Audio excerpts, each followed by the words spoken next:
هل لك سر عند الله بينك أنت وبين الله؟ وأشهد أن محمدا عبده ورسوله وصفيه وخليله وخيلته من خلقه وأمينه على وحيه أرسله ربه رحمة للعالمين وحجة على الناس أجمعين فهدى الله تعالى به من الضلالة وبصر به من الجهالة وكثر به بعد القلة ولم به بعد الشتات فصلوات الله وسلامه عليه وعلى آله الطيبين وأصحابه الغر الميامين ما اتصلت عين بنذر ووعت أذن بخبر وسلم تسليما كثيرا. أما بعد فيا عباد الله أوصيكم بنفسي وإياكم التقوى فإن الله عز وجل قال يا أيها الناس اتقوا ربكم الذي خلقكم من نفس واحدة وخلق منها زوجها وبث منهما رجالا كثيرا ونساء واتقوا الله الذي تساءلون به والأرحام إن الله كان عليكم رقيبا. وقال تعالى يا أيها الذين آمنوا اتقوا الله حق تقاته ولا تموتن إلا وأنتم مسلمون.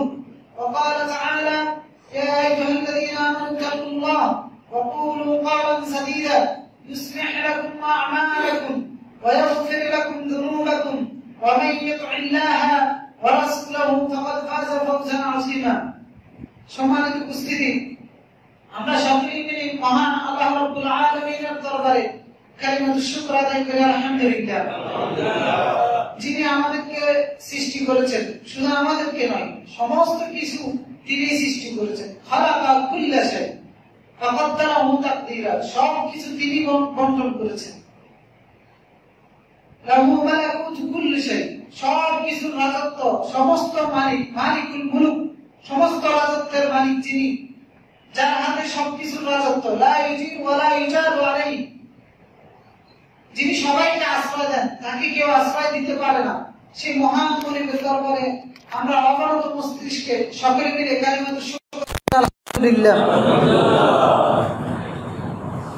আমরা আল্লাহ তাআলার তৌফিক নিয়ে আমাদের আজকের ধারাবাহিক আলোচনার অংশ একজন আদর্শ মুসলিমের বাসস্থানটা কেমন হওয়া উচিত এবং তার বৈশিষ্ট্যগুলো আলোচনা করব। ইতিপূর্বে আমরা 2টা পর্বে 8টা গুণ আমরা আলোচনা করেছি, আর আজকে আমরা বাকি গুণগুলো আলোচনা করব।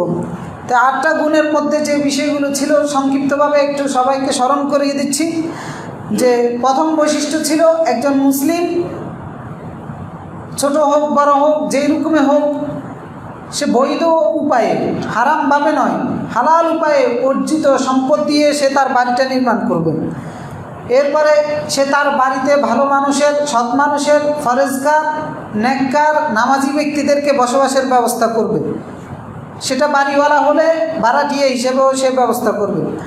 এরপরে বাড়ির সদস্য যারা রয়েছে তাদের নিয়মিত সালাত যেন আদায় করে সেটা নিশ্চিত করবে। বাড়ির মধ্যে আল্লাহর জিকিরের সাথে সম্পর্ক রাখবে। সকাল বিকালের জিকিরগুলো, কোরআন তেলাওয়াতগুলো, নামাজ আদায়, এইগুলো হচ্ছে আল্লাহর জিকির। এই সম্পর্কটা বাড়ির সাথে থাকতে হবে বাড়ির সদস্যদের মাধ্যমে। এরপরে 5 নম্বরে বলেছিলাম যে নারী পুরুষ, একটা বাড়ির, একজন মুসলিম বাড়ির নারী পুরুষ কেউ বেপরদাহীনভাবে চলাফেরা করবে না। সকল সদস্যই যার যার অবস্থান থেকে, নারী হোক পুরুষ হোক, পর্দার বিধান নিশ্চিত করা। এরপরে বাড়ির নিরাপত্তার জন্য, বাড়ির কল্যাণের জন্য, আল্লাহর পক্ষ থেকে আসা খায়ের এবং বরকতের জন্য বাড়ির মধ্যে যত মূর্তির ছবি আছে অথবা এমনি নর্মাল ছবি আছে সমস্ত ছবি ভাস্কর্যগুলো দূর করা। এরপরে 7 নম্বরে বলেছিলাম যে ফিতরতগত বৈশিষ্ট্য যেটা আল্লাহ আমাদেরকে সৃষ্টি করেছেন ওই বৈশিষ্ট্য দিয়ে বাড়ির সদস্যদেরকে বড় করা। ছেলে হলে ছেলেকে ছেলে হিসাবে গড়ে তোলা, মেয়ে হলে মেয়েকে মেয়েরই স্বভাবগুলো যেন বিকশিত হতে পারে সেই রকম কথাবার্তায়, কাজে কর্মে, পোশাক আশাকে এই পরিবেশ তৈরি করা। এরপরে 8 নম্বর সর্বশেষ আমরা গত পর্বে আলোচনা করেছিলাম যে বাড়ির সদস্যদের মধ্যে সৎ কাজের আদেশ, অসৎ কাজের নিষেধ, এটা নিশ্চিত করা। মুরব্বী যারা আছে, অভিভাবক যারা আছে, বাড়ির কর্তা যারা আছে, অধীনস্থদের ক্ষেত্রে সৎ কাজের আদেশ দেওয়া, অসৎ কাজ থেকে বিরত রাখা বাড়ির সদস্যদেরকে, এটা একটা মুসলিম বাড়ির বৈশিষ্ট্য। আজকে আমরা বাকি বিষয়গুলো সংক্ষিপ্তভাবে আলোচনা করব। আজকে আমরা 9 নাম্বার থেকে আলোচনা করব। তো 9 নাম্বার হচ্ছে, এটা আমরা সবাই জানি, এটা শুধু উসুল বাড়ির জন্য নয়, হ্যাঁ, তবে একটা মুসলিম বাড়ির ভিত্তি কাজকর্ম এগুলোই হওয়া উচিত। সেটা হচ্ছে যে ভালো কাজে সহযোগিতা, অসৎ কাজে অসহযোগিতা। একটা মুসলিম বাড়ির বৈশিষ্ট্য হবে এটা। তার অধীনস্থ যে সদস্যরা রয়েছে সেই সদস্যদের ভালো কাজগুলোতে সহযোগিতা করা, আর তাদের যদি কোনো অসৎ কাজ থাকে সেইগুলোতে অসহযোগিতা করা। কারণ আল্লাহ তাআলা এই উসুল সূরা মায়েদার 2 নম্বর আয়াতে জীবনের সকল ক্ষেত্রে, সকলের জন্য, এটা শুধু বাড়ির ক্ষেত্রে নয়, ব্যক্তিগত কাজের ক্ষেত্রে, সামাজিক কাজের ক্ষেত্রে, আরও বড় পরিসরেও যে কোনো কাজের ক্ষেত্রে যে কোনো ব্যক্তি কোনটা করবে আর কোনটা করবে না সেই উসুল হচ্ছে এটা। সূরা মায়েদার 2 নম্বর আয়াত, তাআওয়ানু আলাল বিররি ওয়াত তাকওয়া ওয়া লা তাআওয়ানু আলাল ইসমি ওয়াল উদওয়ান। সহযোগিতা চলবে কোন কাজে?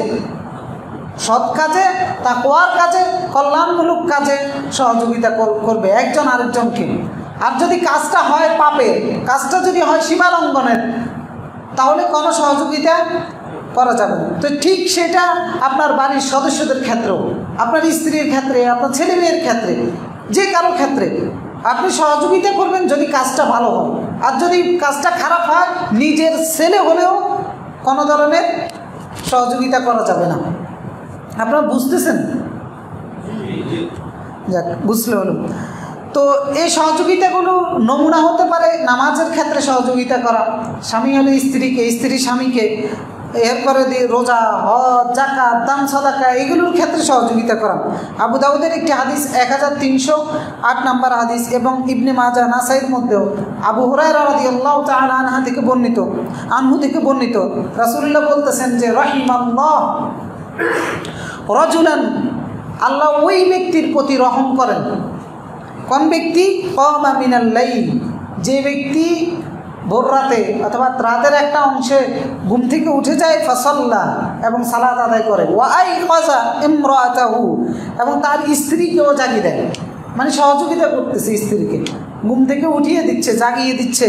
ফাইন আবাদ নাদাহা ফি ওয়াজহিহা আলমা, স্ত্রী যদি জাগ্রত হতে না চায় তাহলে হালকা পানি নিয়ে মুখমণ্ডলের মধ্যে এভাবে ছিটিয়ে দেয়। ওই ব্যক্তির প্রতি, ওই ব্যক্তির প্রতি আল্লাহ রহম করেন, যে ব্যক্তি নিজেও সালাতের জন্য উঠে এবং স্ত্রীকে জাগিয়ে দেয়। জাগিয়ে দেওয়ার ক্ষেত্রে এরকম না লাঠি উষ্টা ধমক দিয়ে নয়, যদি উঠতে না চায় তাহলে হালকা একটু পানি নিয়ে মুখের মধ্যে ছিটিয়ে দিলে। এরপর আবার একই কথা বলেছেন, রাহিমাল্লাহু ইমরাতান, ওই নারীর প্রতি আল্লাহ রহম করেন, কামাত মিনাল লাইল ফাসাল্লাত, যে নারী রাতের বেলায় ঘুম থেকে উঠে আইকাযা যাওজাহা, তার স্বামীকে জাগিয়ে দেয়, ফাইন আবা নাদাহাত ফি ওয়াজহিহা আলমা, যদি সেও ঘুম থেকে উঠতে অস্বীকার করে বা উঠতে না চায় তাহলে একটু পানি নিয়ে মুখের মধ্যে ছিটিয়ে দেয়। এটা সহযোগিতা সালাতের ক্ষেত্রে, কারণ এটা মুসলিম বাড়ির বৈশিষ্ট্য। ওই বাড়ির সদস্যরাই কাজ করবে, সেটা আপনার ছেলে মেয়ের ক্ষেত্রে করতে পারেন, অন্য সদস্যদের ক্ষেত্রেও করতে পারেন, নামাজের জন্য এভাবে জাগিয়ে দেওয়া। এরপরে পিতামাতা থাকতে পারে, অসুস্থ ব্যক্তি থাকতে পারে, বয়স্ক ব্যক্তি থাকতে পারে, দুর্বল শিশুরা থাকতে পারে, তাদেরকে সেবা যত্ন করা, সহযোগিতা করা, আত্মীয় স্বজনের সাথে সুসম্পর্ক রাখা, অসহায় মানুষকে সহযোগিতা করার ক্ষেত্রে বাড়ির সদস্যদেরকে সহযোগিতা করা, অথবা বাড়ির কোনো সদস্য যে কোনো ধরনের ন্যাক আমল করতে চাচ্ছে সেখানে তাকে বাস্তবায়নের জন্য সহযোগিতা করা, বিভিন্ন ধরনের অসৎ কর্ম থেকে বিরত থাকার জন্য বাড়ির সদস্যদেরকে সহযোগিতা করা, এটাই হচ্ছে তাআওয়ানু আলাল বিররি ওয়াত তাকওয়া, ভালো কাজে পরস্পরকে সহযোগিতা করা। কিন্তু দুঃখের বিষয় হচ্ছে অনেক ভাই আমাদের কাছে এসে আফসোস করে বলেন যে তিনি ভালোভাবে দিন মানতে চান, তিনি কোরআন হাদিস ফলো করতে চান, কিন্তু তার বাবা মা তাকে সেই সুযোগটা দেয় না। এরকম অনেক যুবক ভাইরা এসে আমাদের কাছে এসে এই আফসোসগুলো করেন। তো কত বড় হতভাগা ওই পিতামাতা, সন্তান চায় দিনের পথে চলার জন্য, সন্তান চায় দিনকে ফলো করার জন্য, কিন্তু আপনি পিতা হয়ে, মাতা হয়ে সেই সন্তানকে সহযোগিতা করেন না। তো এইটা একজন মুসলিমের বৈশিষ্ট্য নয়, একটা মুসলমানের বাড়ির চরিত্রও নয় যে সে তার সদস্যদেরকে দিন পালন করার ক্ষেত্রে সহযোগিতা করবে না। সহযোগিতা করতে হবে, বরং অসৎ কাজে অসহযোগিতা করা। অসৎ কাজে অসহযোগিতা, নাচ গানের ক্ষেত্রে আপনার ছেলে আপনার মেয়ে পার্টি করার জন্য, নাচ গান করার জন্য, অথবা বিনোদনের জন্য, আড্ডাবাজি করার জন্য বন্ধু বান্ধব নিয়ে ঘোরাঘুরি করার জন্য, অবাধে মেলামেশা করার জন্য আপনার কাছে টাকা চাচ্ছে, বাইরে যাওয়ার জন্য অনুমতি চাচ্ছে, তো এইগুলিতে আপনি সহযোগিতা করবেন না। এটা মুসলিম বাড়ির বৈশিষ্ট্য না। মুসলিম বাড়ির কর্তা অভিভাবক যিনি আছে তার পরিবারের সদস্যদেরকে এই সমস্ত কাজে কোনো সহযোগিতা করা যাবে না। বিভিন্ন ধরনের অশ্লীল কাজের জন্য টাকার জন্য আসবে, যাওয়ার জন্য অনুমতির জন্য আসবে, এগুলোর ক্ষেত্রে কোনো সহযোগিতা করা যাবে না। অশ্লীল জামা কাপড় পরিধান করার জন্য, ক্রয় করার জন্য সহযোগিতা চাবে না। আপনি বাড়ির অভিভাবক হিসাবে, একজন আদর্শ মুসলিম হিসাবে আপনি আপনার বাড়ির সদস্যদেরকে এইভাবে চলাফেরা করতে দিবেন না। এটাই হচ্ছে একটা মুসলিম বাড়ির দায়িত্ব এবং বৈশিষ্ট্য, যে ভালো কাজে সহযোগিতা, অসৎ কাজে অসহযোগিতা। সুতরাং এই বিষয়টাও আমাদের নিশ্চিত করতে হবে। যদি আমি চাই যে আমার বাড়িটা একজন মুসলিম হিসাবে প্রতিনিধিত্ব করবে, আমার বাড়িটাই জানান দিবে যে এটা মুসলমানের বাড়ি, এই কর্মের মাধ্যমে আমাদেরকে প্রমাণ দিতে হবে। এরপর 10 নাম্বার হচ্ছে মুসলিম বাড়ির মধ্যে আরেকটা নিয়মিত কাজ থাকবে, সেটা হচ্ছে যে তালিম, আদবের শিক্ষা দেওয়া, যে কোনো ধরনের শিক্ষার ব্যবস্থা রাখা, সেটা হচ্ছে ধর্মীয় শিক্ষার ব্যবস্থা রাখা। একটা আদর্শ মুসলিম বাড়ি হিসেবে অভিভাবকের দায়িত্ব ওই বাড়ির সদস্য যারা রয়েছে তাদেরকে দ্বীনি শিক্ষায় শিক্ষিত করা। কারণ ইব্রাহিম আলাইহিস সালাম তিনি একজন আদর্শ পিতা ছিলেন না? আদর্শ পিতা ছিলেন। আর সেই আদর্শ পিতা যে বৈশিষ্ট্যগুলো তার বাড়ির জন্য এবং সদস্যদের জন্য রেখে গিয়েছিলেন, আল্লাহর কাছে দোয়াও করেছিলেন, সেটা ছিল দ্বীনের শিক্ষা। রব্বানা ওয়াবআথ ফীহিম রাসূলাম মিনহুম, তিনি আল্লাহর কাছে দোয়া করেছেন যে হে আমাদের রব, তিনি এবং তার ছেলে ইসমাঈল দুইজনে মিলে আল্লাহর কাছে হাত তুলে দোয়া করেছেন, রব্বানা ওয়াবআথ ফীহিম রাসূলাম মিনহুম, যে হে আমাদের রব, হে আমাদের অভিভাবক, হে আমাদের প্রতিপালক, আপনি আমাদের উত্তরাধিকারী যারা আসবে, প্রজন্ম যারা আসবে, তাদের মধ্যে রাসূল প্রেরণ করুন। ওই রাসূলের দায়িত্ব কি? ইয়াতলু আলাইহিম আয়াতিক, আপনার পক্ষ থেকে আসা আয়াতগুলো তাদেরকে শিক্ষা দিবে। ওয়া ইউআল্লিমুহুমুল কিতাব, আপনার পক্ষ থেকে আসা কিতাব তারা শিক্ষা দিবে। ওয়াল হিকমা, এবং ওই কিতাবের মধ্যে যা আছে সেইগুলো কীভাবে বাস্তবায়ন করবে এটার প্র্যাকটিক্যাল দৃষ্টান্ত তারা শিক্ষা দিবে। ওয়া ইউযাক্কিহিম, এবং ভুল ভ্রান্তি যেগুলো হবে সেইগুলো তাদেরকে সংশোধন করে দিবে। এইরকম রাসূল তাদের মধ্যে প্রেরণ করুন। তো ইব্রাহিম আলাইহিস সালাম তার পরিবারের সদস্যদের জন্য এই দোয়া করেছেন যে এমন ব্যক্তি তাদের মধ্যে পাঠান যে ব্যক্তি তাদেরকে আপনার কিতাব কিভাবে পড়বে, কিভাবে আমল করবে সেটার শিক্ষা দিবে, এবং কিভাবে নিজেদেরকে সংশোধন করবে এটার শিক্ষা দিবে। তো সুতরাং এটা মুসলিম বাড়ির বৈশিষ্ট্য। যেহেতু ইব্রাহিম আলাইহিস সালাম মুসলমানদের জন্য আদর্শ, তো মুসলমান তার বাড়ির বৈশিষ্ট্য থাকতে হবে এইরকম যে তার বাড়ির সদস্যদের মধ্যে কিতাবের শিক্ষা দিতে হবে, আল্লাহর কোরআনের শিক্ষা দিতে হবে, এটা তেলাওয়াত শিখা, এটা বোঝা, এবং এইটা প্র্যাকটিক্যালভাবে আমল করা, নিজের আমলের মাধ্যমে বাচ্চাদেরকে শিক্ষা দিতে হবে। সেটা প্রতিনিধিত্ব করবে মুসলমানের বাড়ি। আর আজকে প্রতিনিধিত্ব থাক, দূরে থাক, কেউ যদি এসে আমাদেরকে বলে যে এই বাড়ির লোকদের থেকে, এরা তো মুসলমান, এদের থেকে আমি ইসলাম শিখতে পারবো কিনা, আমরা তখন হেজিটেশনে ভুক্ত হয় যে আসলে বলবো নাকি বলবো না। কারণ এটা মুসলমান হলেও তার কর্মে, চরিত্রে বোঝা যায় না যে মুসলমান। এই ঢাকা বিশ্ববিদ্যালয়ে আমি একদিন কলা ভবনের সামনে একটা গাছতলায় বসে আছি, রাশিয়ান এক ছেলে এসে অনেকক্ষণ কথাবার্তা বললাম। তা আমাকে জিজ্ঞেস করছে কোথায় পড়ছো, তা আমি বললাম মদিনাতে পড়ছি। কী পড়ছো সেখানে? বললাম যে ইসলামী শরিয়া, ইসলামের উপরে পড়াশোনা করেছে। পরে সে বলতেছে এই ঢাকা বিশ্ববিদ্যালয়ের সবাই তো মুসলমান, আমি যদি ইসলামটা শিখতে চাই এখান থেকে লোকগুলোর থেকে কি আমি শিখতে পারবো? তখন আমি তারে কি বলছি শিখার জন্য, বরং বলতে বাধ্য হয়েছি না, এদের থেকে শিখতে পারবো না। অথচ সবাই মুসলমান, মুসলমানের দেশ, মুসলমানের ঘরা প্রতিষ্ঠান, মুসলমানের সন্তান, সব মুসলমান। কিন্তু একটা অমুসলিম এসে জিজ্ঞেস করতেছে ইসলাম এদের থেকে শিখবো কিনা, আর আমাকে বলতে বাধ্য হয়েছে না, এদের থেকে শিখতে পারবো না। এটাই হচ্ছে আসল চিত্র আমাদের মুসলমান। চরিত্রে, কর্মে, কথাবার্তায়, লেনদেনে কারো কাছে ইসলাম নাই। কখনো বলতে পারি না যে এই ব্যক্তির থেকে ইসলাম শিখতে পারবেন।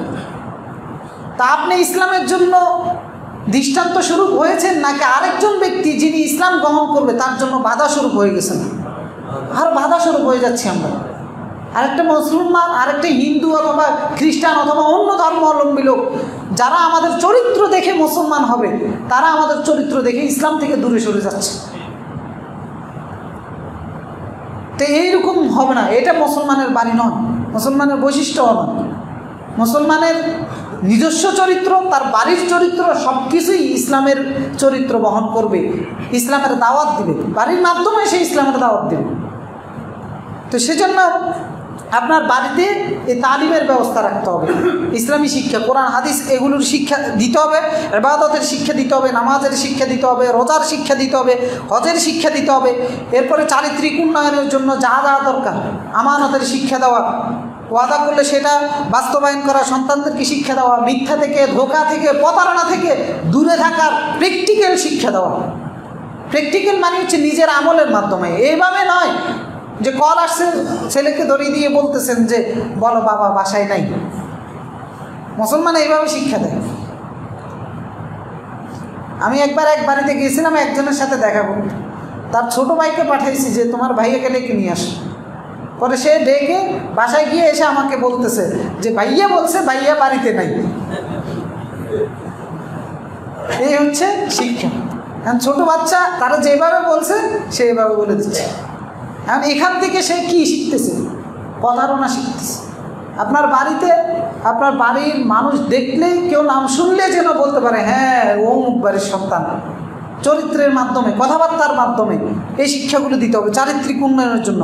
এবং অসৎ চরিত্র পরিহার করার জন্য গীবত, পরনিন্দা করা, চগলখড়ি করা, এরপরে অন্যের দোষ ত্রুটি খুঁজে বেড়ানো, অন্য কাউকে তুচ্ছ করা, তাচ্ছিল্য করা, এই সমস্ত বিষয়গুলো যেন একটা বাড়ি থেকে পারিবারিকভাবেই আপনার উত্তরাধিকারী যারা আছে সন্তানরা যেন শিখতে না পারে, এগুলোর সাথে কোনো সম্পর্ক যেন না থাকে, দূরত্ব বজায় যেন রাখতে পারে, এই শিক্ষা একটা মুসলিমের বাড়ি তার সদস্য যারা আছে এদেরকে দিতে হবে। এরপর আদবের শিক্ষা দেওয়া, বড়দেরকে সম্মান করা শিখতাম, ছোটদেরকে স্নেহ করা, মুরব্বীদেরকে সম্মান করা, আত্মীয় স্বজনের দেখভাল করা, খোঁজ খবর নেওয়া, মুরব্বীদের সেবা যত্ন করা, এইগুলো পারিবারিকভাবে শিক্ষা দিতে হয়, প্র্যাকটিক্যালভাবে শিক্ষা দিতে হয়। আপনি আপনার সন্তানকে বলে বলে নয়, আপনি আপনার মা বাবার খেদমত করার মাধ্যমে আপনার বাচ্চাকে শিখাবেন যে বাবা মার খেদমত এভাবে করতে হয়, করার মাধ্যমে শিক্ষা দিবেন। এটা মুসলমান বাড়ির বৈশিষ্ট্য। প্রজন্মকে এইভাবে গড়ে তুলতে হবে, এটা বাড়ির মুসলিম সন্তানরা এইভাবে গড়ে উঠবে। সুতরাং এইটা ব্যক্তিগত বৈশিষ্ট্য বলেন, পারিবারিক বৈশিষ্ট্য বলেন, ঘরের বৈশিষ্ট্য বলেন, বাড়ির বৈশিষ্ট্য বলেন, এই সমস্ত বৈশিষ্ট্যগুলো যদি ধারণ করতে পারে সেটাই একটা আদর্শ মুসলমানের বাড়ি হবে। কিন্তু আফসোস মুসলমানের সন্তানরা আমরা সালামও দিতে জানি না, কারণ পারিবারিকভাবে সালামটাও শেখানো হয় না। সালাম দে সালাম আলাইকুম, সালাম আলাইকুম, আবার কি আচ্ছা মানে সালামটা সুন্দর করে যে উচ্চারণ সেটাও শিখেন।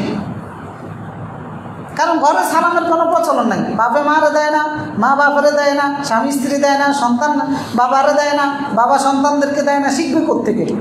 ফোন আসলে আসসালামু আলাইকুম, এটা নি সালাম, সালামের উচ্চারণটাও জানেন না। মানে এগুলো বলে দিচ্ছি, কিন্তু আফসোস মানে কোন শিক্ষাটা যে আমাদের মধ্যে আছে, হাত দিলে কোনটার মধ্যে পাই না। কিন্তু হিন্দুদের নমস্কার বা এটা কি কি বলা হয় এগুলো ঠিকই জানে। টেলিভিশনের সামনে দাঁড়ালে, ক্যামেরার সামনে দাঁড়ালে হিন্দু ভাইরা, অমুক ভাইরা, বৌদ্ধ ভাইরা, তমুক ভাইরা সবাইকে সুন্দর করে সম্বোধন করে, কিন্তু মুসলমানের বাচ্চা সালামটা দিতে জানে না। সালামের শব্দ আসলে আসসালামু আলাইকুম। তো এগুলো আফসোস, এগুলো হতাশা, এবং এগুলো হচ্ছে আমাদের প্রজন্ম ধ্বংস হওয়ার লক্ষণ, এবং এগুলো হচ্ছে আমাদের প্রজন্মকে জাহান্নামের দিকে ঠেলে দেওয়ার লক্ষণ। তো নিজের প্রজন্মকে রক্ষা করার জন্য আপনার বাড়িতে এই বৈশিষ্ট্যগুলো আপনাকে রাখতে হবে, অর্থাৎ ইবাদতের শিক্ষা দেওয়া, নৈতিক চরিত্রের শিক্ষা দেওয়া, আদবের শিক্ষা দেওয়া, ঘর থেকেই আপনার সন্তানকে এই শিক্ষা দিতে হবে। এটা একজন মুসলমানের দায়িত্ব, পারিবারিকভাবে এই শিক্ষাগুলো দিয়ে সন্তানকে গড়ে তুলতে হবে। এরপরে 11 নম্বর হচ্ছে একটা বাড়ির গোপনীয়তা রক্ষা করা। গোপনীয়তা কি? আদর্শ মুসলিমের বাড়ির বৈশিষ্ট্য এটা নয় যে আপনি আপনার সব পরিবারের সদস্য যারা রয়েছে এদের দোষ ত্রুটি বলে বলে বেড়াবেন। এখন হয় এগুলি, নিজের ভাইয়ের যত দোষ আছে, নিজের ছেলে মেয়ের যত দোষ আছে, বসে বসে দোকানে, রাস্তাঘাটে বসে বসে আরেকজনের কাছে বলে বলে বেড়ায়, ছেলের জন্য দুর্নাম করে। তো যে ছেলের জন্য, যে ভাইয়ের জন্য বসে বসে আরেকজনের কাছে দুর্নাম করেন অথবা গীবত করেন, এই ছেলে কি বাবাকে সম্মান করবে? এই ভাই কি তার ভাইকে সম্মান করবে? করবে না। গ্রামের অনেক পরিবারগুলোর সম্পর্ক নষ্ট হচ্ছে, আর এই কারণ হচ্ছে এটা, নিজের ভাইয়ের জন্য, পাড়া প্রতিবেশীর জন্য কোনো গীবত নাই। দোকানে বসে, রাস্তায় বসে নিজের ভাইয়ের জন্য গীবত, নিজের ছেলের জন্য গীবত, নিজের পুত্রবধূর জন্য গীবত, নিজের মেয়ের জামার জন্য বসে বসে গীবত। তো এটা মুসলমানের বাড়ির চরিত্র নয়। বরং নিজেদের মধ্যে যদি কোনো ভুল ত্রুটি থাকে নিজেরা সংশোধন করতে হবে। এটা বাইরের মানুষের কাছে বলার বিষয় নয়, কারণ বাইরের মানুষ সুযোগ পেলে আরও ক্ষতি করবে, আপনার মান সম্মান ইজ্জত সব কিছু নষ্ট হবে। মুসলমানের বাড়ির বৈশিষ্ট্য নয়, কারণ মুসলমানের বাড়ির মান সম্মান ইজ্জত এটার মাধ্যমে হানি হয়। নিজের পুত্রবধূর দোষগুলো বলে বলে বেড়ানো, তো এই সমস্ত কাজ করা যাবে না। বরং পরস্পরের প্রতি শ্রদ্ধাশীল হওয়া, একে অন্যের গোপনীয়তা রক্ষা করা, দোষ ত্রুটিগুলো খুঁজে না বেরিয়ে সেগুলোকে ঢেকে রাখা। কারণ এইটা আল্লাহ তাআলা সূরা হুজরাতের মধ্যে আমাদের প্রতি নির্দেশ দিয়েছেন 12 নম্বর আয়াতে, যে ইয়া আইয়ুহাল্লাযীনা আমানু ইজতানিবু কাসীরাম মিনাজ-যন্ন, হে ঈমানদারগণ অধিক পরিমাণে ধারণা করা থেকে বিরত থাকো। ধারণা থেকে সম্পূর্ণ পরিমাণে বিরত থাকা আমাদের পক্ষে সম্ভব নয়, যার কারণে আল্লাহ তাআলা বলতেছেন পুরোপুরি সম্ভব নয়, কারণ আমাদেরকে এই বৈশিষ্ট্য দিয়ে তৈরি করা হয় নাই। আমরা দেখলেই ধারণা করব, অটোমেটিকলি আসবে, এটা দিয়ে আমাদেরকে তৈরি করেছেন। যার কারণে আল্লাহ তাআলা বলতেছেন যে জাম্বুন শব্দের অর্থ হচ্ছে পাশাপাশি থাকা, অর্থাৎ আপনি চাইলেও এটা থেকে দূরে যেতে পারবেন না, আপনাকে পাশে থাকতেই হবে। তা আল্লাহ তাআলা বলতেছে অধিক পরিমাণে ধারণা করা থেকে বিরত থাকো। ইন্না বা'দ-যন্নি ইসমুন, কারণ এই বেশিরভাগ অধিকাংশ ধারণাই পাপ, অন্যায়মূলক হয়ে থাকে। ওয়ালা তাজাসসু, একজন আরেকজনের বিরুদ্ধে জাসুসি করবা না, অর্থাৎ গোয়েন্দাগিরি করবা না। ওয়ালা ইয়াগতাব বা'দুকুম বা'দা, একজন আরেকজনের পিছনে গীবত করবা না। এইগুলো আল্লাহ তাআলা সূরা হুজরাতে আমাদেরকে নিষেধ করেছেন। তো সুতরাং নিজের পরিবারের লোকদের জন্য, নিজের বাড়ির লোকদের জন্য যদি এই অসৎ কাজগুলো আমরা করি, তাহলে বাড়ির মান সম্মান ইজ্জত কি কিছু থাকে? সব কিছু নষ্ট হয়ে যায়। সুতরাং এটা মুসলমানের বাড়ির বৈশিষ্ট্য নয়, বরং আপনার দায়িত্ব আপনার বাড়ির সদস্য যারা রয়েছে তাদের মান সম্মান ইজ্জতকে রক্ষা করা। এদের মান সম্মান বিলীন হওয়া মানে হচ্ছে বাড়ির মান সম্মান ইজ্জত বিলীন হয়ে যাওয়া। এই জন্য পরিবারের সদস্য যেই থাকুক, দোষ ত্রুটি যা আছে নিজেরা সংশোধন করে নিতে হবে পারিবারিকভাবে, নিজস্ব গণনার মধ্যে, বাইরের কাউকে না জানিয়ে। এরপরে 12 নাম্বার হচ্ছে পারিবারিকভাবে একটা বাড়ির সদস্যদেরকে লজ্জাশীলতার শিক্ষা দেওয়া। পারিবারিকভাবে শিক্ষা দেওয়া অর্থাৎ লজ্জাশীলতা পরিবার থেকে শিখতে হয়। একটা বাড়ির মান সম্মান ইজ্জত যদি লজ্জাশীলতা শিখাতে পারে তাহলে সেটার মাধ্যমে রক্ষা হয়। আর লজ্জাশীলতা যদি না থাকে তাহলে ওই বাড়ির সদস্যরা যে কোনো ধরনের পাপাচারে জড়িয়ে যায়। কারণ যেই সমস্ত লোকগুলো, যেই সমস্ত বাড়ির সন্তানরা, পুত্রবধূরা, ছেলেরা, মেয়েরা, বাবারা, যেই বলেন, যে কোনো ধরনের অন্যায় লিপ্ত হচ্ছে, গিয়ে দেখেন, গিয়ে আপনি এইটা কমনলি পাবেন সে পারিবারিকভাবে লজ্জা শিখতে পারে নাই। পারিবারিকভাবে সে লজ্জা শিখতে পারে নাই, কারণ যার লজ্জা আছে সে কোনোভাবেই অন্যায় কাজে লিপ্ত হয় না। আর যার লজ্জা নাই, রাসূলুল্লাহ বলেছেন যে ইন্না মিম্মা আদরাকান নাস, সহিহ বুখারীর 3484 নম্বর হাদিস, যে ইন্না মিম্মা আদরাকান নাস মিন কালামিন নবুওয়া, যে মানুষ নবুওয়াতের থেকে যে জিনিসটা সবচেয়ে বেশি শিখতে পেরেছে নবীদের মাধ্যমে, সমস্ত নবীদের মাধ্যমে, সেটা হচ্ছে কি, ইদা লাম তাস্তাহি ফাসনা মা শি'তা, যে তোমার যদি লজ্জা না থাকে তুমি যা ইচ্ছা তাই করবা। কারণ পশু পাখি, কীট পতঙ্গ এগুলোর লজ্জা নেই, তার যেখানে সেখানে যা ইচ্ছা তাই তারা এই কারণেই করে। এই জন্য মানুষের লজ্জা যখন থাকে না, মানুষ তখন পশু পাখিতে পরিণত হয়, জানোয়ারে পরিণত হয়ে যায়। যারা পারিবারিকভাবে একজন মুসলিম তার সন্তানকে লজ্জাশীলতা পরিবার থেকেই শিক্ষা দিতে হবে, কারণ লজ্জা যার থাকে না তার ঈমানও থাকে না।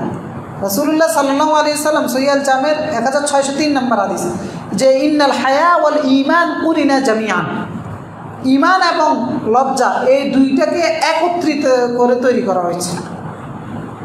ফাইদা রুফিআ আহাদুহুমা রুফিআ আল আখার, যখন একটা চলে যায় তখন আরেকটাও চলে যায়। যার লজ্জা চলে যায় তার ঈমানও চলে যায়। যে কোনো ব্যক্তি যে কোনো ধরনের পাপাচারে লিপ্ত হওয়ার জন্য তার পূর্ব শর্ত হচ্ছে তার লজ্জা চলে যেতে হবে। যারা সুদ খায়, ঘুষ খায়, দুর্নীতি করে, যে কোনো ধরনের অসৎ কাজে লিপ্ত হয়, তার কি আসলে লজ্জা আছে? কোনো লজ্জা নেই, কারণ সে কারো পরোয়া করে না, লজ্জা উঠে গেছে তার কাছে। কারণ এইগুলো একটা অন্যায় কাজ, সমস্ত মানুষ এগুলোকে অন্যায় দৃষ্টিতে দেখে। এর লজ্জা এত বেশি চলে গেছে যে কোনো অন্যায়কে তার কাছে অন্যায় মনে হচ্ছে। তো সেজন্য পারিবারিকভাবে বাড়ির সদস্যদেরকে যদি লজ্জাশীলতা না শিখাতে পারেন, তাহলে একটা মেয়ে পর্দার ভিতরে থাকবে না, এটাই স্বাভাবিক। একটা স্ত্রী পরকীয়া করবে, এটাই স্বাভাবিক। একটা মুসলিম বাড়ির মেয়ে আরেকটা ছেলের সাথে চলে যাবে, এটাই স্বাভাবিক, কারণ লজ্জা সে শিখে নাই পরিবার থেকে। কারণ বাড়ির মান সম্মান আদর্শ মুসলিমের বাসস্থান হিসেবে যদি গড়ে তুলতে হয়, সেটা আপনার ফ্ল্যাট হতে পারে অথবা একটা ঘর হতে পারে, যেখানে আপনি বসবাস করেন সেই জায়গার মান সম্মান এবং আপনার পরিবারের মান সম্মান ইজ্জত যদি মানুষের কাছে তৈরি করতে চান, তাহলে অবশ্যই পরিবারের সদস্যদেরকে লজ্জার শিক্ষা দিতে হবে পারিবারিকভাবে। এরপরে 13 নম্বর হচ্ছে প্রতিবেশীর প্রতি দায়িত্ব পালন করা, অর্থাৎ প্রতিবেশীর খোঁজ খবর নেওয়া, বিপদ আপদে এগিয়ে আসা, অসুস্থতার সময় প্রতিবেশীর সেবা করা, তাদেরকে সম্মান করা, এরপরে প্রতিবেশীকে কষ্ট না দেওয়া। এগুলো মুসলিমের বৈশিষ্ট্য এবং একটা মুসলিম বাড়িরও বৈশিষ্ট্য। এইগুলো করলেই প্রতিবেশীরা বলবে যে এই বাড়িটা মুসলমানের বাড়ি, এই বাড়িতে মুসলমান থাকে। কারণ কি? কারণ আমরা তাদের প্রতিবেশী। তারা আমাদের সাথে যেইভাবে ব্যবহার করে, বিপদ আপদে যেইভাবে আমাদের পাশে এগিয়ে আসে, এর দ্বারা বোঝা যাবে যে এটা মুসলমানের বাড়ি। রাসূলুল্লাহ সাল্লাল্লাহু আলাইহি ওয়াসাল্লাম বলেছেন যে 4টা জিনিসের মধ্যে আমরা আগে উল্লেখ করেছি যে 4টা জিনিসের মধ্যে সুখের সন্ধান দিয়েছেন। একটা হচ্ছে আল মারাতুস সালেহা, নেককার স্ত্রী, ওয়াল মাসকানুল ওয়াসি', যতটুকু প্রয়োজন বাসস্থানের জন্য এই পরিমাণে জায়গা, ওয়াল জারাস সালেহ, তৃতীয় হচ্ছে একজন নেককার প্রতিবেশী। তো সেই জন্য ওয়াল মারকাবুল হানি, এই 4টা জিনিসকে রাসূল সাল্লাল্লাহু আলাইহি ওয়াসাল্লাম বলেছেন যে বাহন, এই 4টা জিনিসকে বলেছেন সুখের সন্ধান। তো এই 4টা জিনিসের মধ্যে তৃতীয় নম্বর হচ্ছে উত্তম প্রতিবেশী। সুতরাং প্রতিবেশীদের সাথে ভালো ব্যবহার করা, আর প্রতিবেশীদের সাথে ভালো ব্যবহার করা এটা আমাদের ইমানের অংশ। ইমানের যে শাখাগুলো আমরা আলোচনা করেছি, সেখানে একটা শাখা ছিল যে প্রতিবেশীর হক আদায় করা। কারণ আপনি প্রতিবেশীর সাথে ভালো আচরণ না করেন, সৎ ব্যবহার না করেন, আপনি ইমানদারও হতে পারবেন না। অর্থাৎ সমস্ত শাখা প্রশাখাগুলি মিলিয়ে আপনি যে একজন পরিপূর্ণ ইমানদার হবেন, যদি প্রতিবেশীর সাথে ভালো আচরণ না থাকে, তাহলে আপনার শাখাগুলো পরিপূর্ণ হবে না। কারণ রাসূলুল্লাহ বলেছেন ওয়াল্লাহি লা ইউমান লা ইউমান লা ইউমান, 3 বার আল্লাহর নামে শপথ করে বলেছেন যে ইমানদার হতে পারবে না, ইমানদার হতে পারবে না, ইমানদার হতে পারবে না। যখন জিজ্ঞেস করা হলো কে, তখন রাসূলুল্লাহ বলেছেন আল্লাযী লা ইউমান জারুহু, যার প্রতিবেশী তার কাছে নিরাপদ নয়, ওই ব্যক্তি ইমানদার হতে পারবে না, অর্থাৎ পরিপূর্ণ ইমানদার হতে পারবে না। প্রতিবেশীর সাথে সুসম্পর্ক রাখার জন্য রাসূলুল্লাহ মিনিমাম এইটুকু হইলেও রাখো, এটা শিক্ষা দিয়েছেন। যে বলছেন যে প্রয়োজনে তরকারির ঝোল বাড়িয়ে দাও, মানে এইটুকু দিয়ে হলেও সম্পর্কটা যেন সুন্দর থাকে। এরপরে আরও যেগুলো আছে সেগুলো তো রয়েছে, সেবা যত্ন করা, খোঁজখবর নেওয়া, বিপদ আপদে এগিয়ে আসা। তো সুতরাং একটা মুসলমানের বাড়ির অন্যতম বৈশিষ্ট্য হচ্ছে ওই বাড়ির লোকজন তার প্রতিবেশী যারা আছে এদের সাথে সুসম্পর্ক রাখে। এরপর 14 নম্বর মুসলিম বাড়ির বৈশিষ্ট্য, এটা খুব জরুরি একটা বৈশিষ্ট্য, প্রত্যেকের বাড়ির মধ্যে এটা থাকতে হবে। সেটা হচ্ছে যে অধীনস্থ যারা আছে এদের সাথে ভালো ব্যবহার করা। অধীনস্থকে সেটা আপনার কাজের লোক হতে পারে, সেটা আপনার বাড়ির দারোয়ান হতে পারে, অথবা অন্য কোনো কর্মচারী হতে পারে, কাজের বুয়া হতে পারে, অথবা নিজের স্ত্রীও হতে পারে আপনার অধীনস্থ, অথবা পরিবারের অন্য কোনো সদস্য হতে পারে, অথবা আপনার অধীনে থাকে এইরকম কোনো গরিব মানুষ, মিসকিন, এতিম, অসহায় ব্যক্তি হতে পারে। এদের সাথে ভালো ব্যবহার করা, এদেরকে ভালোভাবে রাখা, এদের ভালোভাবে ভরণ পোষণ করা, কথাবার্তার ক্ষেত্রে ভালোভাবে কথাবার্তা বলা, এটা মুসলিম বাড়ির বৈশিষ্ট্য। এইটা থেকে অন্য লোকেরা শিখবে যে ওই বাড়ির কর্তা, ওই বাড়ির লোকজন তাদের অধীনস্থ লোকদের সাথে কেমন আচরণ করে দেখে। এটার মাধ্যমে বার্তা যাবে যে এরাই হচ্ছে মুসলমান। আরেকজন এটা দেখে ইসলাম শিখবে, ইসলামের প্রতি আকৃষ্ট হবে। তো সুতরাং মুসলিম বাড়ির বৈশিষ্ট্য হচ্ছে বাড়ির অধীনস্থ যারা আছে এদের সাথে ভালো ব্যবহার করা। কারণ এদের সাথে ভালো ব্যবহার করলে আপনার কোনো লস নাই, বরং আপনি আরও লাভবান হবেন। কারণ রাসূলুল্লাহ সাল্লাল্লাহু আলাইহি ওয়াসাল্লাম সহিহ আবু দাউদের 2594 নম্বর হাদিস, রাসূলুল্লাহ বলতেছেন যে ইবগুনি, আবু দারদা রাদিয়াল্লাহু তাআলা থেকে বর্ণিত, যে ইবগুনি আদ-দুআফা, তোমরা আমাকে দুর্বল যারা আছে তাদের মধ্যে খুঁজে নিও। রাসূলুল্লাহকে কাদের মধ্যে খোঁজার জন্য বলেছেন? দুর্বল অসহায় সমাজ যারা আছে ওদের মধ্যে তোমরা আমাকে খুঁজিও। ফাইন্নামা নিশ্চয় তুরজাকুনা ওয়া তুনসারুনা বিদুআফাইকুম, তোমরা রিজিক প্রাপ্ত হচ্ছ, সাহায্য প্রাপ্ত হচ্ছ কাদের কারণে? দুর্বলদের কারণে। আপনার অধীনস্থ যারা রয়েছে, কর্মচারী হতে পারে, আপনার বৃদ্ধ পিতামাতা হতে পারে, আপনার দুর্বল শিশু সন্তানও হতে পারে, এদের কারণে আপনি সাহায্য পাচ্ছেন আল্লাহর পক্ষ থেকে, এদের কারণে আপনি রিজিক পাচ্ছেন। সুতরাং এদের সাথে ভালো ব্যবহার করা এটা মুসলমান বাড়ির বৈশিষ্ট্য। বাড়ির কাজের লোক যারা আছে এদেরকে সহযোগিতা করা। বাড়ির কাজের লোক বলতে শুধু যে কর্মচারী এরা না, স্ত্রী হতে পারে, সন্তান হতে পারে, অথবা অন্য কেউ হতে পারে।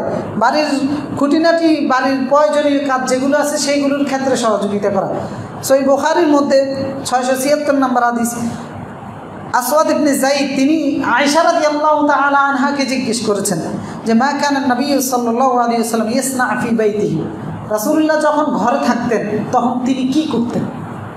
তখন আয়েশা রাদিয়াল্লাহু তাআলা আনহা ওনাকে জবাব দিলেন যে কানা ইয়াকুনু ফি মিহনাতি আহলিহি, তিনি তার পরিবারের সদস্যদের নিয়ে ব্যস্ত থাকতেন। ইয়ানি খিদমাতা আহলিহি, পরিবারের সদস্যদের খেদমত করতেন, তাদেরকে সহযোগিতা করতেন। কে? রাসূলুল্লাহ সাল্লাল্লাহু আলাইহি সাল্লাম নিজে তার পরিবারে যখন ঘরে অবস্থান করতেন পরিবারের সদস্যদের খেদমত করতেন।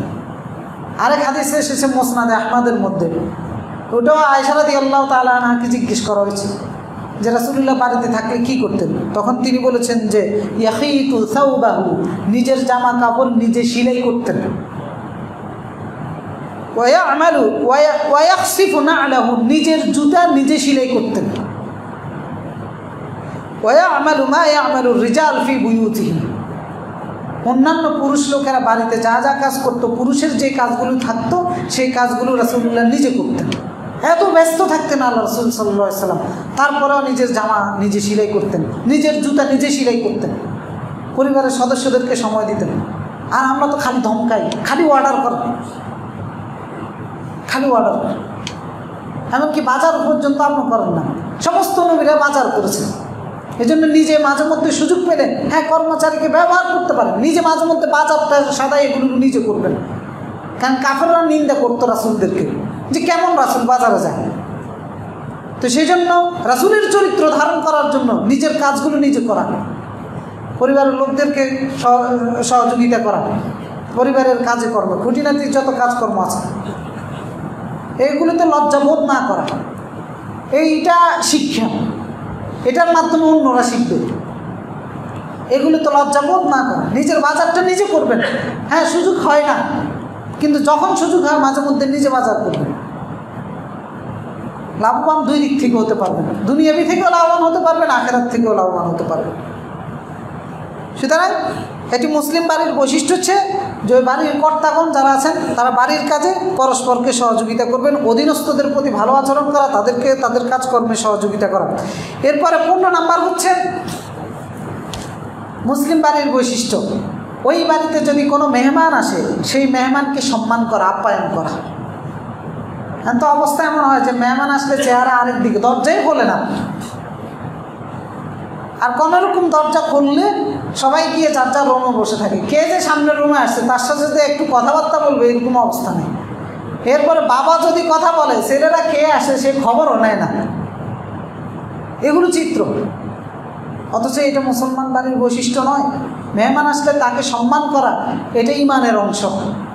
রাসূলুল্লাহ বলেছেন মান কানা ইউমিনু বিল্লাহি ওয়াল ইয়াউমিল আখির, সহিহ বুখারী এবং মুসলিমের মধ্যে, যে মান কানা ইউমিনু বিল্লাহি ওয়াল ইয়াউমিল আখির, যার ঈমান আছে আল্লাহর প্রতি, যার ঈমান আছে আখিরাতের প্রতি, ফালিয়ুকরিম দাইফাহু, তার দায়িত্ব মেহমানকে সম্মান করা।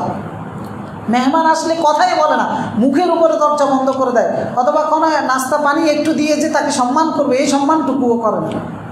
আর যা আছে অতটুকু দিয়ে সম্মান করবে, সে যত ক্ষুদ্রই হোক, যত নিম্ন কোয়ালিটির হোক, যেই হোক, মেহমানকে সম্মান করা। রাসূলুল্লাহ তার বাড়িতে অমুসলিম মেহমান আসলে তাদেরকেও সম্মান করতেন। তো সেজন্য মুসলমান বাড়ির বৈশিষ্ট্য, সেই বাড়িতে যদি কেউ মেহমান হিসাবে আসে তাকে আপ্যায়ন করা, তাকে সম্মান করা। কথাবার্তার মাধ্যমে হতে পারে, কোনো কিছু উপস্থাপনের মাধ্যমে হতে পারে, আচার ব্যবহারের মাধ্যমে হতে পারে। মেহমানের মান সম্মান ইজ্জত রাখা, তাকে সম্মান করা, এটা মুসলমান বাড়ির বৈশিষ্ট্য। অর্থাৎ ওই বাড়িতে কেউ আসলে যেন বলতে পারে যে মুসলমানের বাড়িতে এসেছে। এরপর 16 নম্বরে হচ্ছে বাড়িটা, এটা আমাদের আগেই আলোচনা করার দরকার ছিল এই গুণটা। সেটা হচ্ছে যে আপনার বাড়িটা যেন এমন একটা জায়গায় আপনি বানান বা তৈরি করেন, বা আপনার বাসস্থানটা এমন জায়গায় যেন হয় যে আপনার বাসস্থানটা একটা দ্বীনি প্রতিষ্ঠানের কাছে, বিশেষ করে মসজিদের কাছে, মসজিদ অথবা মাদ্রাসা, যেটার পাশে থাকলে আপনি সবসময় ধর্মীয় টাচটা পাবেন, সবসময় কোরআন হাদিসের টাচটা পাবেন, সবসময় সেখান থেকে ওই জ্ঞানটা পাবেন যেই জ্ঞানটা আপনার দুনিয়ার জন্য কল্যাণকর, আখিরাতের জন্য কল্যাণকর। এইরকম জায়গা নির্বাচন করে বাড়িটা তৈরি করা। কিন্তু আফসোস, আমরা বাড়িঘর নির্মাণ করার ক্ষেত্রে দেখি যে কত বড় মার্কেট সেখানে আছে, কত বড় শপিং মল সেখানে আছে, কত বড় বড় বিনোদনের ব্যবস্থাগুলো সেখানে রয়েছে। এমনটা নয় কি বাড়ি বানানোর সময় আমরা এটাই তো চিন্তা ভাবনা করি। এমনকি যারা বাড়ি তৈরি করবে তারাও অ্যাপগুলো দেয় যে এই বিনোদনের ব্যবস্থা, এই খেলার ব্যবস্থা, এত মোটা রাস্তা, এরপরে এত বড় শপিং মল, এই খাবারের দোকান, এগুলোই হচ্ছে বাড়ি বানানোর ক্ষেত্রে একটা মুসলমান এগুলো দেখে। অথচ মুসলিম বাড়ি বানানোর ক্ষেত্রে দেখবে যে আমার বাড়ির পাশে মসজিদটা আছে কিনা। কারণ মসজিদের পাশে থাকলে আপনার ইচ্ছাই হোক অনিচ্ছাই হোক প্রতিদিন অন্তত পক্ষে 5 বার আপনি সালাতের জন্য আহ্বানটা শুনবেন। আজ হোক কাল হোক শুনতে শুনতে অন্যরা মসজিদে যাচ্ছে, এটা দেখতে দেখতে একদিন না একদিন আপনার মনে আল্লাহ ভয় ঢুকাবে, আপনিও একদিন দিনদার হতে পারবেন। আপনার সন্তান ছেলে মেয়েগুলো, আপনার পরিবারের অন্য সদস্যগুলোও দিনদার হতে পারবে, সেই সুযোগটা তারা পাবে। কিন্তু যদি মার্কেটে রেখে দেন, যদি বিনোদনের জায়গাগুলোতে সন্তানদেরকে রেখে দেন, যেখান থেকে সে জীবনে একবার আজানও শুনবে না, পরবর্তীতে যখন সে বড় হবে তখন আজান শুনলে তার গা জ্বলে উঠবে। যেমন এখন আজান শুনলে অনেকের গা জ্বলে উঠে, আমাদের কাছে এসে অভিযোগ করে। তো সেই জন্য আপনার সন্তানকে গড়ে তোলার জন্য আদর্শ মুসলিম বাড়ি হিসাবে নিজের বাড়িটাকে তৈরি করার জন্য দ্বীনি প্রতিষ্ঠানের সাথে, বিশেষ করে মসজিদের সাথে নিজের বাড়িটাকে তৈরি করা। কারণ এইটা যুগ যুগ ধরে মুসলমানরা এইভাবেই তাদের বাড়িটা, বাসস্থানটা নির্বাচন করেছে। নবীরা এবং আমাদের পূর্ববর্তী মুসলিম যারা ছিলেন তারা, যেমন ইব্রাহিম আলাইহিস সালাম তার পরিবারকে কোথায় বসবাস করিয়েছেন? মসজিদুল হারামের কাছে। সেখানে রেখে এসে তিনি আল্লাহর কাছে বলতেছেন, রব্বি ইন্নী আসকানতু মিন যুররিয়াতি, হে আমার রব, থাকার ব্যবস্থা নাই, খাওয়ার ব্যবস্থা নাই, মার্কেট নাই, বড় বড় বিলাসী কোনো বাড়ি নাই, পানির ব্যবস্থা নেই, কিছু নেই। বলতেছে যে হে আমার রব, ইন্নী আসকানতু মিন যুররিয়াতি বিওয়াদিন গায়রা যি জারইন, এমন একটা ওয়াদির মধ্যে আমার সন্তানদেরকে, আমার পরিবারকে রেখে যাচ্ছি যেখানে ফসল ফলফলাদি কিছুই হয় না, ইনদা বাইতিকাল মুহাররম, কিন্তু এই জায়গাটা আপনার সম্মানিত বাড়ির পাশে। সেজন্য আপনার বাড়িটা আপনি আপনার পরিবারকে রাখবেন, এমন জায়গায় রাখেন যে বাড়িটা আল্লাহর ঘরের পাশে। কারণ এই জমিনের মধ্যে আল্লাহর সবচেয়ে প্রিয় জায়গা কোনটা? মসজিদ। আহাব্বুল বিলাদ ইলাল্লাহি তাআলা মাসাজিদুহা, আল্লাহর কাছে সবচেয়ে প্রিয় জায়গা হচ্ছে মসজিদ। সুতরাং আপনি আপনার থাকার জায়গাটা আল্লাহর প্রিয় জায়গা যেটা, সেটার পাশে রাখুন। মুসলমান হিসেবে এটাই আপনার দায়িত্ব, আল্লাহ যেটাকে ভালোবাসে সেটাকে ভালোবাসা। এই জন্য নিজের বাড়িটা মসজিদের পাশে তৈরি করা, তাহলে মসজিদের সাথে আপনার সম্পর্ক গড়ে উঠবে। ইচ্ছাই হোক অনিচ্ছাই হোক, হবেই হবে, একদিন না একদিন হবে। কারণ আপনার নিয়তের কারণে আল্লাহ আপনাকে একদিন দিবে। সেজন্য মুসলমান তার বাড়িটা তৈরি করবে মসজিদের পাশে। আমাদের রাসূল সাল্লাল্লাহু আলাইহি সাল্লাম কী করেছেন? মদিনায় এসে কি আগে নিজের ঘর ঠিক করেছেন? আগে মসজিদ ঠিক করেছেন, নিজে যেখানে থাকবেন। রাসূলুল্লাহ মদিনায় এসে মসজিদে কুবার এখানে অল্প কয়দিন ছিলেন, তারপরে মসজিদবিহীনভাবে থাকেন নাই, মসজিদ বানিয়েছেন। এরপরে যখন এদিকে চলে এসেছেন সেখানেও মসজিদ বানিয়েছেন। মুসলমানের সম্পর্ক সবসময় মসজিদের সাথে থাকবে। সেজন্য নিজের বাড়িটা এমন জায়গা করবেন যেন জায়গাটা, বাড়িটা মসজিদের সাথে থাকে। কারণ যুগে যুগে মুসলিম সভ্যতা, সংস্কৃতি, জনবসতি সব কিছুই গড়ে উঠেছে মসজিদকে কেন্দ্র করে। মুসলমান মসজিদের জন্য এত পাগল ছিল যে সাঈদ ইবনুল মুসাইয়িব রাদিয়াল্লাহু তাআলা আনহু, যাক আরেকটা ঘটনা বলি। ইবনুল জাওজাইন তিনি আমির ইবনে সাবিত হতে বর্ণিত ইবনে জুবাইর রাদিয়াল্লাহু তাআলা আনহুর একটা ঘটনা তিনি উল্লেখ করেছেন। তো তো ইবনু জুবাইর বলতেছেন যে ওয়াল্লাহি মা সাল্লাইতু ফি সাফফি সানি মুনযু আকালতু রাশদি ইল্লা সাফফুল আউয়াল। আমার আকল আসার পরে, বুঝ আসার পরে এমন কোনো দিন হয় নাই যে এক ওয়াক্ত নামাজ আমি দ্বিতীয় কাতারে পড়েছি। তার মানে প্রথম কাতারে আমি সমস্ত নামাজ আদায় করেছি। তো উনি যখন অসুস্থ হয়ে গেলেন, অসুস্থ হয়ে বিছানায় পড়ে গেছেন, মসজিদে আসতে পারেন না, বিছানায় এসে যখন কান্নাকাটি করতেছেন, কাঁদতেছেন, তো মানুষ তখন ওনাকে জিজ্ঞেস করতেছে যে কেন আপনি কান্না করতেছেন? তখন তিনি বললেন যে সবাই মসজিদে যাই নামাজ পড়তেছে আর আমি অসুস্থতার কারণে মসজিদে যেতে পারতেছি না, এবার কান্নাকাটি করতেছেন। তো তখন মানুষ ওনাকে বহন করে মসজিদে নিয়ে গেল। মসজিদে নিয়ে যাওয়ার পরে যখন তিনি মানুষের সাথে মসজিদে নামাজ আদায় করেছেন, শেষ সেজদাটা যখন তিনি দিয়েছেন তখন আল্লাহ তার রূহটা কবজ করে নিয়েছে। মসজিদের প্রতি ভালোবাসার কারণে এই পরিণতি হয়েছে। যখন ওনার ছেলেকে মানুষ জিজ্ঞাসা করলো যে তোমার বাবার এত ভালো পরিণতি কীভাবে হয়েছে, তখন তিনি তার সন্তানরা মানুষকে বলতেছে যে মা কানা আবুনা ইয়াকুমু আইয়ু ইয়াউমিন ইল্লা ওয়া ইয়াকুল, আমাদের পিতা এমন একটা দিন যায় নাই যে এই দিন তিনি আল্লাহর কাছে প্রার্থনা করেন নাই আল্লাহুম্মা ইন্নী আসআলুকাল মাইতাতাল হাসানা, হে আল্লাহ আমি আমার সুন্দর মৃত্যুটা আপনার কাছে প্রার্থনা করতেছি, কামনা করতেছি।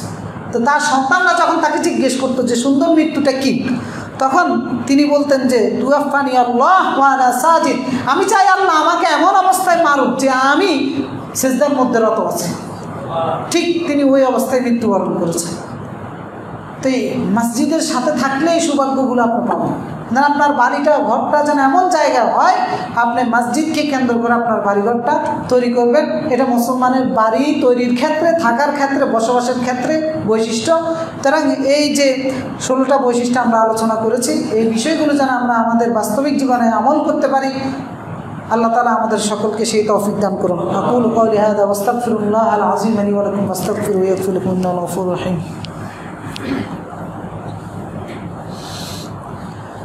الحمد لله على إحسانه والشكر له على توفيقه وامتنانه، وأشهد أن لا إله إلا الله وحده لا شريك له تعظيما لشانه، وأشهد أن محمدا عبده ورسوله الداعي إلى رضوانه صلى الله وسلم عليه وعلى آله وصحبه ومن سار على نهجه واستنى بسنته إلى يوم الدين।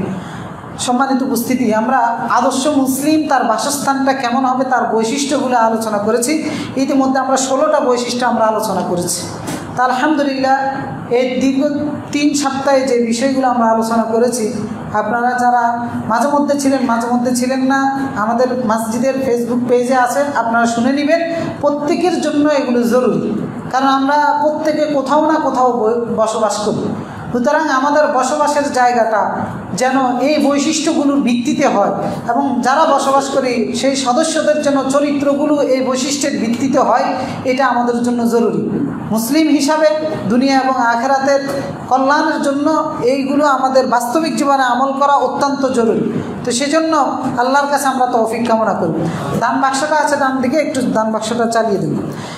সুতরাং একজন মুসলমানের বাড়িটা হবে এমন বাড়ি যে বাড়িটা ঈমানের প্রতিনিধিত্ব করতেছে, যে বাড়িটা ইসলামের প্রতিনিধিত্ব করতেছে, যে বাড়িটার ভিত্তি হবে তাকওয়া। আমরা বাড়ির যে ভিত্তি তৈরি করি না, ওই বাড়ির ভিত্তি হবে তাকওয়া। হ্যাঁ, সেটা খড়ের হতে পারে, টিনের হতে পারে, সেটা বিল্ডিং হতে পারে, অথবা মাটির ঘর হতে পারে, তাতে কোনো সমস্যা নেই। যে কোনো অ্যাঙ্গেল থেকে যে কোনো উপকরণ দিয়ে হতে পারে, কিন্তু ওই বাড়ির মূল ভিত্তি যেটা হবে তাকওয়া। আর যদি তাকওয়া মানে হচ্ছে আল্লাহর আদেশ এবং নিষেধ পালন করে এই বাড়ির লোকজন, এটা হবে মুসলমানের বাড়ির ভিত্তি। যদি এইরকম ভিত্তি দিয়ে কেউ আমরা আমাদের বাড়িকে তৈরি করতে পারি, বাসস্থানের জায়গাটাকে তৈরি করতে পারি, তাহলে আমরা আল্লাহর সন্তুষ্টি অর্জন করতে পারবো। কারণ সূরা তাওবার মধ্যে আল্লাহ তাআলা 109 নম্বর আয়াতে বলেছেন আফামান আসাসা বুনিয়ানাহু আলা তাকওয়া, অর্থাৎ যার বাড়ির বুনিয়ানটা, ভিত্তিটা হয় তাকওয়ার উপর, মিনাল্লাহি ওয়া রিদওয়ানিন খায়র, সে আল্লাহর পক্ষ থেকে সন্তুষ্টিও পাবে, কল্যাণও পাবে। যেন বাড়ির ভিত্তিটা যেন হয় তাকওয়া, আল্লাহর আদেশ এবং নিষেধ প্রত্যেকটা সদস্য পালন করতেছে, এইটা নিশ্চিত করতে হবে। অর্থাৎ নিজের বাড়িকে ইমানদারের বাড়ি হিসেবে গড়ে তুলতে হবে, নিজের বাড়িকে মুসলমানের বাড়ি হিসেবে গড়ে তুলতে হবে। যদি মুসলমানের বাড়ি হিসেবে আমরা আমাদের বাসস্থানকে তৈরি করতে না পারি, তাহলে ওই বাড়ি কোনোভাবেই আল্লাহর আযাব থেকে মুক্ত নয়, আল্লাহর গজব থেকে মুক্ত নয়। কারণ আল্লাহ যখন কোনো জনপদ ধ্বংস করেছেন, যখন দেখেছেন যে এই জনপদটা, এই বাড়িটা মুসলমানের বাড়ি, সেটাকে নিরাপদ রেখে দিয়েছেন। আল্লাহ তাআলা কওমে লূতের কাছে ফেরেশতাদেরকে প্রেরণ করেছেন, সূরা যারিয়াতের মধ্যে উল্লেখ করেছেন। ফেরেশতাদেরকে নবী ইব্রাহিম আলাইহিস সালাম, লূত আলাইহিস সালাম জিজ্ঞেস করেছেন, ফামা খাতবুকুম আইয়ুহাল মুরসালুন, কেন এসেছো তোমরা? তখন তারা বলেছে, ইন্না উরসিলনা ইলা কওমিন মুজরিমিন, এই অপরাধী জনপদকে, জনগোষ্ঠীকে আমরা ধ্বংস করার জন্য এসেছি। এরপরে ধ্বংস করে দিয়েছেন। ধ্বংস করে দিয়ে তারা বলেছেন, ফামা ওয়াজাদনা ফিহা গায়রা বাইতিন মিনাল মুসলিমিন, যেই জনপদের মধ্যে আমরা একটাও মুসলমানের বাড়ি পাই নাই। ফামা ওয়াজাদনা ফিহা গায়রা বাইতিন মিনাল মুসলিমিন, মুসলমানের কোনো বাড়ি আমরা এখানে পাই নাই। সুতরাং আপনার ঘর, আপনার বাসস্থান যদি মুসলমানের বাড়ি না হয়, ওই কওমে লূতের মতো আযাব দিয়ে আল্লাহ ধ্বংস করে দেবেন, এই রিস্কটা রয়েছে। কোটি টাকা দিয়ে যে বাড়ি নির্মাণ করতেছেন, সেটা যেন মুসলমানের বাড়ি হয়। নীতিতে, আদর্শে, কথাবার্তায়, চলাফেরায়, কাজকর্মে যেন মুসলমানের বাড়ি হয়, সেটা আমাদেরকে দেখাতে হবে। যদি দেখাতে না পারি, তাহলে ওই বাড়ি কোনোভাবে নিরাপদ নাই। এমন যেন হয় যে আমার বাড়ির সমস্ত কিছুর অভিভাবক হচ্ছেন আল্লাহ তাআলা। আর যদি আল্লাহ যদি কোনো ব্যক্তির, কোন বাড়ির কোনো কিছুর অভিভাবক না হন, তাহলে আল্লাহ তাআলা বলেছেন মাথারুল্লাযীনা, সূরা আনকাবুতের মধ্যে 41 নম্বর আয়াতে, যে মাথারুল্লাযীনা ইত্তাখাযু মিন দুনিল্লাহি আউলিয়া, যারা আল্লাহকে বাদ দিয়ে অন্য কাউকে অভিভাবক হিসাবে গ্রহণ করে, কামাথালিল আনকাবুত, তাদের দৃষ্টান্ত হচ্ছে মাকড়সার মতো। ইত্তাখাযাত বাইতা, সেও কিন্তু বাড়ি বানায়, ওয়া ইন্না আওহানাল বুয়ুত লাবাইতুল আনকাবুত, কিন্তু সবচেয়ে দুর্বল কাঠামোর বাড়ি কার? মাকড়সার বাড়ি। তাহলে আপনার বাড়ি যেন মাকড়সার বাড়ি না হয়, আপনার বাড়ির অভিভাবক যেন আল্লাহ রাব্বুল আলামিন হন। আপনার কথা, কাজে, নীতি, আদর্শে যদি আপনি আল্লাহকে অভিভাবক বানাতে পারেন, তাহলে আল্লাহ আপনার বাড়িকে রক্ষা করবে। নতুবা আপনার বাড়ি হবে মাকড়সার বাড়ি। যখন আযাব আসবে, যখন ধ্বংস আসবে, যখন আল্লাহর পক্ষ থেকে শাস্তি আসবে, তখন মাকড়সার বাড়ির মতো উড়ে যাবে আপনার বাড়ি। সুতরাং আপনার বাড়িকে রক্ষা করার দায়িত্ব আপনার। সেটা রক্ষা করবেন কিভাবে? এই বৈশিষ্ট্যগুলো ধারণ করার মাধ্যমে। তা আল্লাহ তাআলা যে বিষয়গুলো আলোচনা করেছে, আমরা প্রত্যেকেই যেন আমল করতে পারি, সেই তৌফিক আমাদের সকলকে দান করুন। আল্লাহুম্মা আল্লিমনা বিমা ইয়ানফা'না ওয়ানফা'না বিমা আল্লামতানা ওয়াজিদনা ইলমা ওয়াযায়্যিননা বিজিনাতিল ঈমান ওয়াজআলনা হুদাতাম মুহতাদিন গায়রাদ দাল্লিন ওয়ালাল মুদিল্লিন।